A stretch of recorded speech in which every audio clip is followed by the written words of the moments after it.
Belgrade, 28 juin 1914.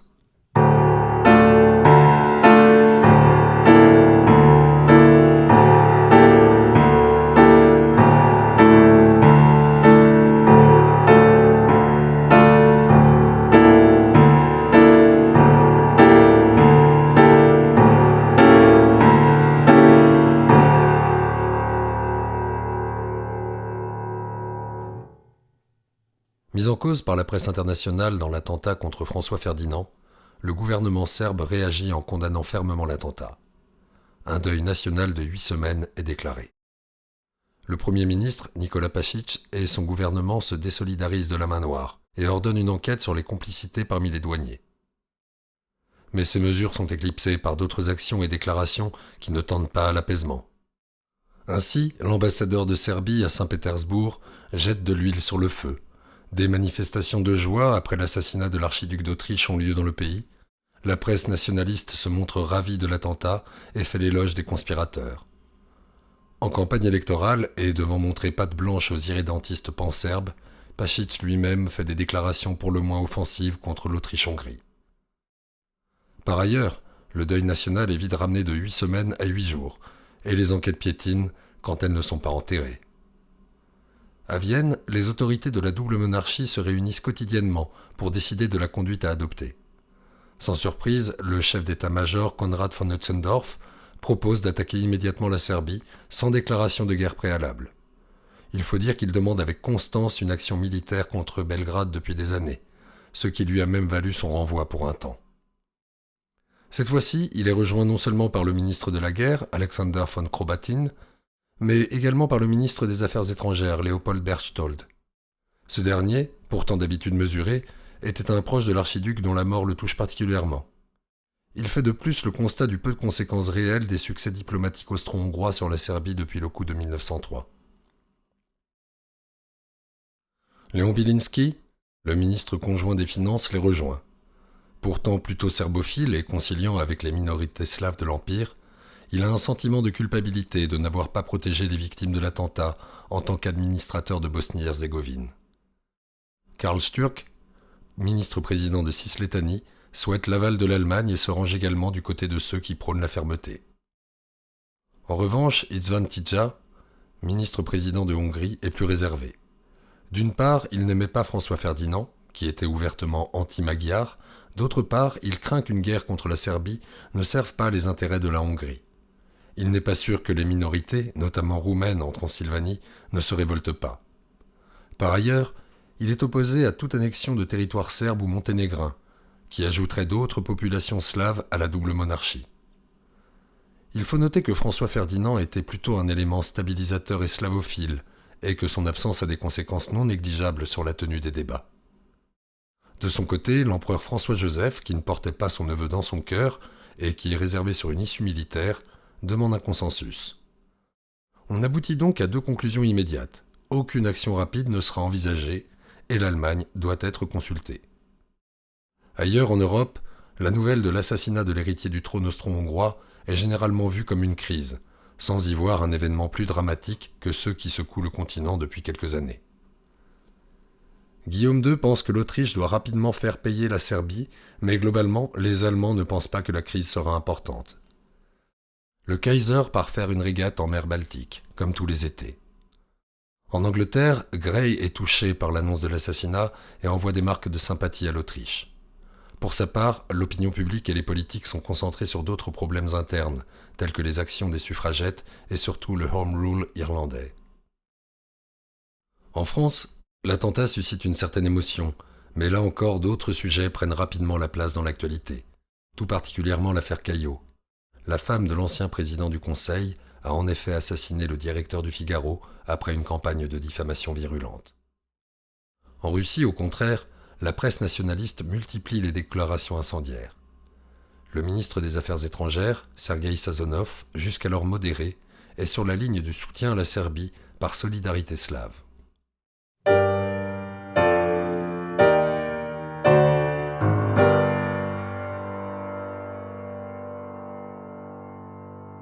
Les Austro-Hongrois espéraient que François-Joseph puisse avoir une discussion avec Guillaume II lors de la venue de celui-ci à Vienne, pour les funérailles de François Ferdinand, mais ce déplacement est annulé suite à des rumeurs d'attentats. Une mission diplomatique, conduite par le comte Alexander von Hoyos, chef de cabinet de Berthold, est donc envoyée à Berlin pour transmettre 2 documents à l'allié allemand. Le premier est une lettre de l'empereur pour le Kaiser, en fait rédigée par le chef de cabinet de Berthold, Hoyos lui-même. Le second est un mémorandum sur la description de la dégradation de la situation dans les Balkans, auquel a été hâtivement ajouté un appendice sur l'agitation pan-serbe et les événements de Sarajevo. Les formulations de ces 2 documents ne sont pas explicites. Cependant, il est question de neutraliser le pouvoir de nuisance de la Serbie qui empêche que l'Empire soit en sûreté. Hoyos part le 4 juillet par le train de nuit et arrive à Berlin au matin du 5 juillet.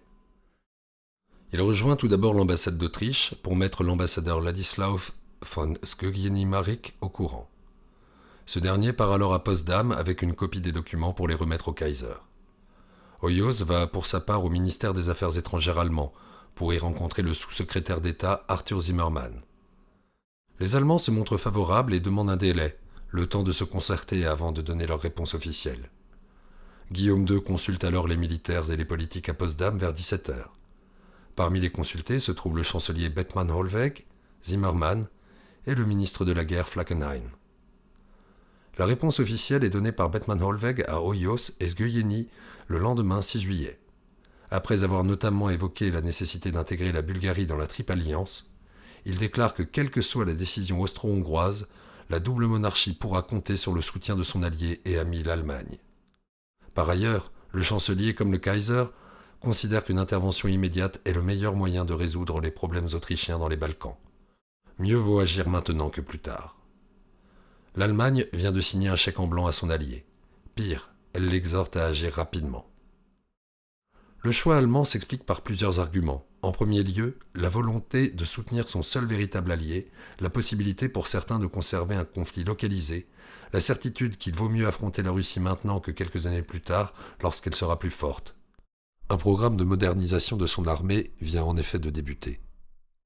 Le calcul est fait que la situation testerait la résolution des Russes, la force de leur alliance avec la France et la nature du soutien britannique. Globalement, l'état-major allemand a la certitude de facilement pouvoir vaincre l'alliance franco-russe en 1914, notamment grâce à la supériorité matérielle et tactique. Guillaume II repart en croisière afin de ne pas éveiller les soupçons de la population. Par ailleurs, les ambassadeurs et officiels allemands nieront toute connaissance de la réaction autrichienne pendant le mois de juillet.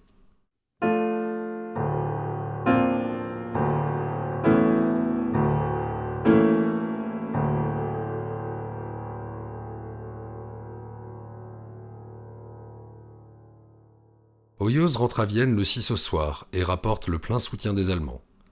Au Conseil de la Couronne qui s'ensuit, tous les responsables austro-hongrois s'accordent alors sur le choix d'une action rapide contre la Serbie, à l'exception notable de Tidja. Ce dernier craint, en plus de ce qui a été précédemment vu, une intervention des Russes qui engendrerait une guerre mondiale. Il lui faudra une semaine d'intenses discussions, notamment avec son ami Stefan Burian von Rajecz, pour finalement donner son accord le 14 juillet, craignant que l'Allemagne renonce à son alliance avec la double couronne en cas de résolution pacifique de la crise. Il insistera avec vigueur pour que la double monarchie déclare ne pas avoir l'intention d'annexer des territoires en Serbie. Ce point sera sujet à d'intenses discussions. Mais un compromis sera trouvé. L'Autriche-Hongrie n'annexera pas de territoire serbe, mais d'autres pays pourront éventuellement le faire. Berthold pense ici à la Bulgarie, qu'il espère rallier à sa cause. Entre-temps, le ministre des Affaires étrangères a commencé dès le 10 juillet la rédaction d'un ultimatum à la Serbie, qu'il montre à l'ambassadeur allemand à Vienne le 11. Ce dernier y note certaines conditions que la Serbie ne pourrait accepter. La présentation de l'ultimatum est retardée, car une rencontre diplomatique franco-russe prévue de longue date doit se tenir du 20 au 23. Vienne souhaite ainsi éviter que Paris et Saint-Pétersbourg puissent se coordonner. À la lecture du rapport de son ambassadeur, Guillaume II note d'ailleurs dans la marge « Quel dommage !» regrettant la date tardive de l'envoi de cet ultimatum. Le délai a au moins le mérite de laisser terminer les moissons. Dans cette optique, une guerre pouvait être déclarée au plus tôt le 25, et même le Trêve-à-temps-guerre Hötzendorf alerte sur le temps que demandera une mobilisation de l'armée.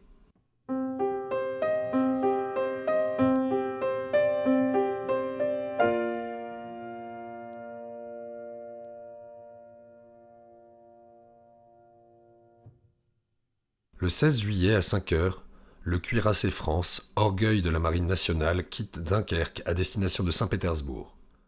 À son bord se trouve une délégation française comprenant le président de la République, Raymond Poincaré, le président du Conseil, René Viviani, et le directeur politique du Quai d'Orsay, Pierre de Marguerie. Viviani est en poste depuis moins d'un mois et a dû gérer plusieurs tensions parlementaires, notamment lors du vote au Sénat du budget spécial pour le matériel militaire, où des sénateurs ont pointé le retard de la France dans certains équipements. Le climat politique est également tendu par l'affaire Caillot, ce dernier ayant même menacé Poincaré, en privé, de faire des révélations s'il ne pesait pas en faveur de l'acquittement de sa femme. Ce voyage officiel est donc l'occasion pour eux de se changer les idées. Il est à noter que la politique de la France devrait être définie par le président du Conseil, le président de la République ayant un rôle plus protocolaire. Néanmoins, Viviani est un néophyte en matière de diplomatie internationale, alors que Poincaré est au contraire parfaitement à l'aise sur ce sujet. C'est donc lui qui oriente la politique étrangère du pays. D'aucuns le soupçonnent même d'avoir nommé Viviani afin de garder la main sur ce sujet. La délégation française est somptueusement accueillie par les autorités russes le 20 juillet. Dès son arrivée, Nicolas II invite Poincaré sur l'Alexandria, son yacht personnel. Les deux hommes y discutent de l'alliance entre les deux pays, vitale pour les deux parties. Entre autres points abordés, la préoccupation du tsar est l'Autriche et les décisions qu'elle prendra pour réagir à l'attentat de Sarajevo. L'alliance sera en effet l'élément central tout au long de la visite officielle jusqu'au défilé militaire du 23 juillet. À l'inconfort de Viviani, très attaché à trouver des solutions diplomatiques, Poincaré se montre très ferme. Devant l'ambassadeur d'Autriche-Hongrie qui lui parle de l'enquête en cours, il fait allusion à l'affaire Friedjung. Cette affaire ayant mené à un scandale à cause de l'utilisation de faux documents pour incriminer la Serbie quelques années auparavant, l'allusion jette un froid. Il faut savoir que l'intention de la double monarchie d'envoyer un ultimatum fixant des termes inacceptables était connue des officiels russes et français. Les Allemands en ayant informé leur ambassadeur à Rome, lequel avait transmis l'information à ses collègues. Le message vers l'ambassade italienne à Saint-Pétersbourg avait été intercepté. On s'entend donc pour tenir bon devant le coup de menton des empires centraux, persuadés que ceux-ci céderont devant une démonstration de solidarité franco-russe. Les précédentes crises internationales semblant démontrer le bien fondé de cette stratégie. De leur côté, les autorités allemandes sont persuadées que la démonstration de fermeté franco-russe va largement au-delà du soutien réel qui sera fourni à la Serbie. Publiquement, elles minorent leur réel soutien à l'Autriche pour ne pas apparaître comme l'agresseur aux yeux de son opinion publique. De nombreux membres de l'état-major partent d'ailleurs ostensiblement en vacances. Le 23 juillet, le France appareille pour Stockholm. Si les visites officielles en Norvège et au Danemark ont été annulées, celle en Suède a été maintenue pour s'assurer de la neutralité suédoise en cas de conflit.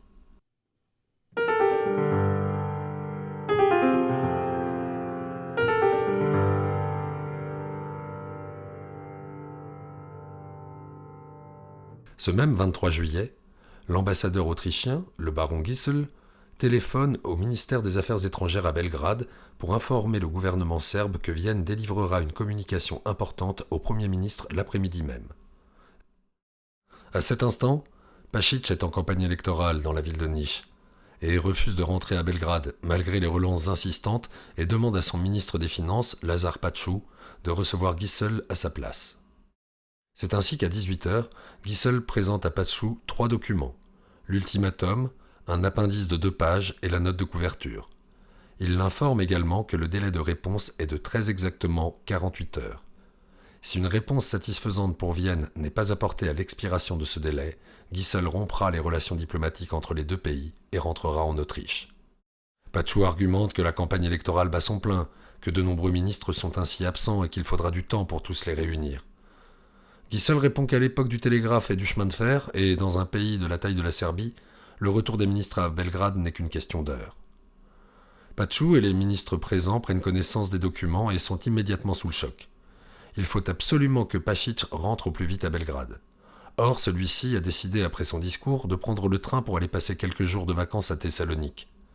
Il faut un télégramme du prince régent Aleksandar pour le persuader de rentrer. L'ultimatum, après un paragraphe d'introduction rappelant que la Serbie n'a pas respecté ses engagements et toléré les activités criminelles des diverses sociétés et associations dirigées contre la monarchie, énumère les 10 points essentiels.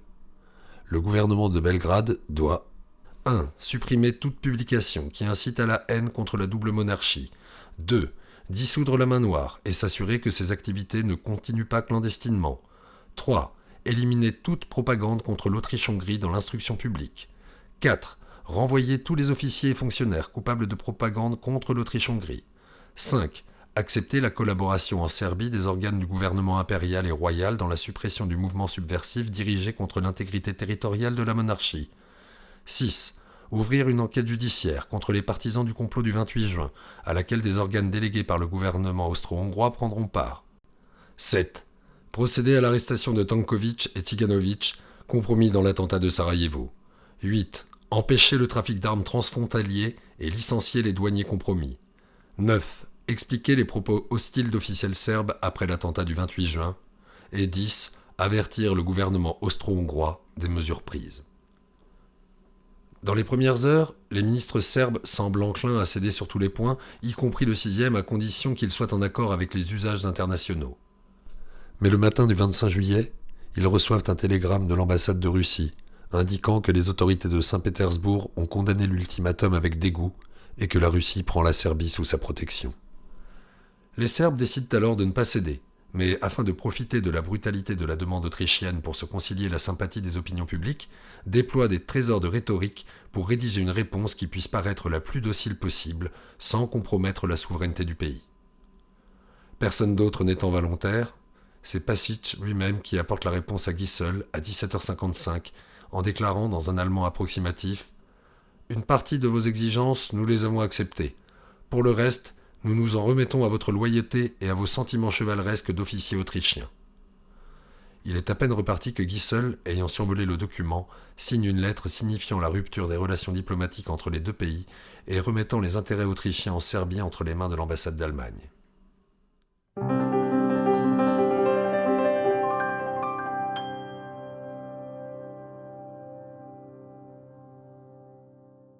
À l'annonce de l'ultimatum, le 23 juillet, les Russes, les Françaises et les Britanniques demandent un délai supplémentaire pour que la Serbie puisse préciser sa réponse et démontrer sa bonne foi. Après la réponse serbe le 25, les chancelleries estiment que l'Autriche a obtenu satisfaction. Même le Kaiser est d'avis que la Serbie a cédé et envisage le 26 de proposer que l'Autriche se contente d'occuper Belgrade, le temps que la crise se résolve. Bethmann-Hollweg donne l'instruction aux diplomates allemands d'ignorer cette proposition.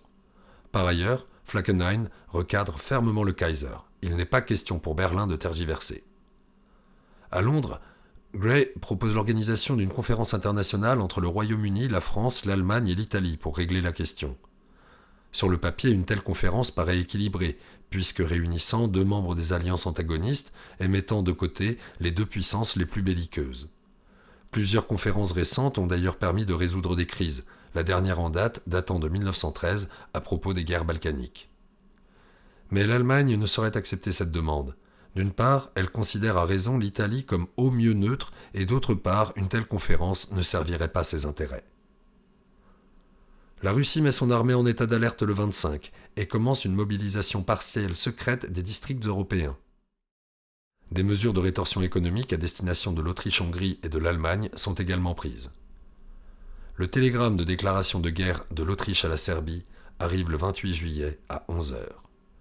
Les premières actions militaires sont entreprises le lendemain lorsque la canonnière Bodrog tire sur les défenses serbes. La mobilisation russe des 4 districts limitrophes de l'Autriche-Hongrie est rendue publique à l'annonce de la déclaration de guerre. Aussitôt, le Kaiser demande au tsar d'arrêter la mobilisation. Leur télégramme d'échange, signés Willy et Niki, porte leurs fruits puisque Nicolas II bloque la mobilisation toute la journée du 29. Devant le chaos que cette annulation pourrait provoquer, Sazonov finit par convaincre le tsar de revenir sur sa décision. Dès lors, Moltke réclame une mobilisation, puis une entrée immédiate de l'Allemagne en guerre, ce qui lui est refusé par Bethmann-Hollweg.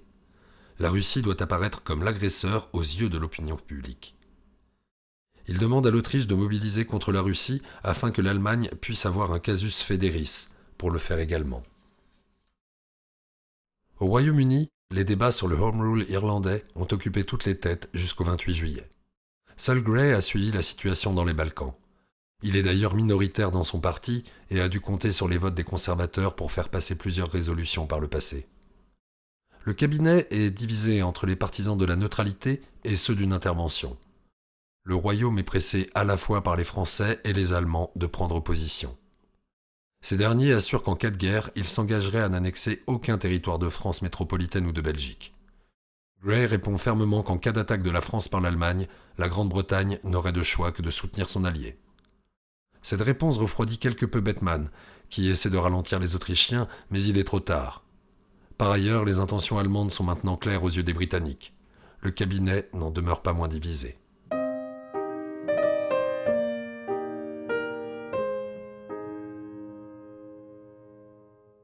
Le 30 juillet, dans un autre de leurs télégrammes personnels, Nicky informe Willy que la Russie a entamé la mobilisation générale, mais que cela ne signifie pas la guerre, et lui demande de prendre des mesures pour aider à la désescalade de la situation. Le même jour, alors qu'une alliance germano-turque anti-russe est signée en secret, Moltke et Falkenhayn obtiennent la proclamation de danger de guerre imminent qui met l'armée en état d'alerte. De retour en France, Viviani refuse la demande de mobilisation générale de Joffre, mais permet le déploiement des troupes de couverture des frontières, à condition qu'elles restent à 10 km de celle-ci, afin d'éviter tout incident, en geste de bonne volonté. Les Britanniques ne sont toujours pas parvenus à une décision, ce qui inquiète les Français. En vertu de l'entente cordiale, les deux flottes s'étaient partagées les zones. La Manche devait être gardée par la Royal Navy, tandis que la Marine nationale surveille la Méditerranée. Sans engagement anglais, la France est donc à la merci d'une attaque de la marine allemande par le nord. Le 1er août, les nouvelles de la mobilisation russe ont fait leur effet en Allemagne. La population voit désormais la Russie comme belliqueuse. Un ultimatum lui est donc envoyé, donnant 12 heures pour démobiliser. Le Kaiser ordonne la mobilisation générale à 17 heures et les troupes s'apprêtent à engager les opérations préliminaires, dont l'invasion du Luxembourg. À 19 heures, l'Allemagne déclare la guerre à la Russie. Un moment de flottement s'installe, alors que l'ambassadeur allemand à Londres interprète mal la position britannique. Le Kaiser comprend que l'Angleterre garantirait la neutralité française si l'Allemagne n'attaquait pas à l'ouest. Guillaume II ordonne alors à Moltke de modifier ses plans pour attaquer la Russie. Celui-ci manque de faire une crise de nerfs à cet ordre. L'armée allemande est en effet massée à l'ouest, son plan étant d'écraser rapidement la France, le temps que la Russie termine sa mobilisation, puis de se retourner contre cette dernière. Il répond donc au Kaiser que c'est impossible au point où sont les choses. Le malentendu finalement dissipé, les préparatifs allemands reprennent leur cours. Un contingent prusso-wurtembourgeois envahit le Luxembourg. Le 2 août, un ultimatum allemand est envoyé à la Belgique pour demander le libre passage des troupes en direction de la France. Le roi Albert refuse. Le même jour, la mobilisation générale est déclarée en France. Le Royaume-Uni, toujours indécis, fait néanmoins savoir qu'il respectera ses engagements d'aval. Le 3 août, l'Allemagne déclare la guerre à la France. Le 4, elle déclare la guerre à la Belgique et y entre immédiatement. Cette action finit de convaincre les partisans de la neutralité britannique. Un ultimatum est envoyé à Berlin à 19 heures, demandant le retrait des troupes allemandes de Belgique avant minuit. En l'absence de réaction, le Royaume-Uni déclare la guerre à l'Allemagne. Le 6 août, l'Autriche-Hongrie déclare la guerre à la Russie. La Première Guerre mondiale vient de commencer.